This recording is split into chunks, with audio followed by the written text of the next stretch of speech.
আয়নাঘরগুলো বন্ধ করে দেওয়া হয়েছে।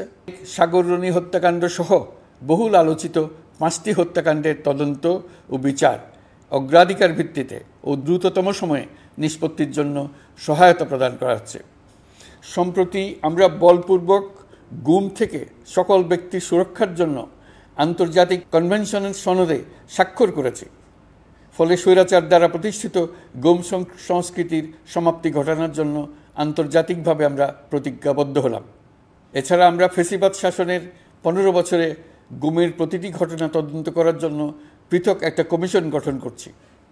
যেসব পরিবার তাদের নিখোঁজ পিতা, স্বামী, পুত্র এবং ভাইদের পাওয়ার জন্য বছরের পর বছর যন্ত্রণার সাথে অপেক্ষা করছেন, আমরা আপনাদের বেদনায় সমব্যথী।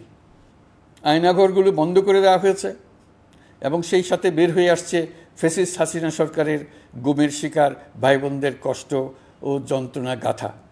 আমাদের তরুণ প্রজন্মের ভবিষ্যৎ যেন উজ্জ্বল হয়, সেটা নিশ্চিত করতে শিক্ষা ব্যবস্থার দিকে আমাদের পূর্ণ নজর রয়েছে। ইতোমধ্যে প্রথম শ্রেণী থেকে দ্বাদশ শ্রেণী পর্যন্ত বর্তমানের ত্রুটিপূর্ণ শিক্ষাক্রম পরিবর্তন করা হয়েছে। বই সংশোধন ও পরিমার্জনের কাজ শেষ পর্যায়ে আছে। এই সংস্কারের কাজ অব্যাহত থাকবে। বিশ্ববিদ্যালয়সমূহের উচ্চ প্রশাসনিক পদগুলো পূরণ করে শিক্ষা কার্যক্রম স্বাভাবিক করার কাজ দ্রুত গতিতে এগিয়ে চলেছে। বেসরকারি শিক্ষা প্রতিষ্ঠানগুলোর পরিচালনা বোর্ডে দখলদারিত্বের রাজনীতি বন্ধ করার ব্যবস্থাও নেওয়া হয়েছে।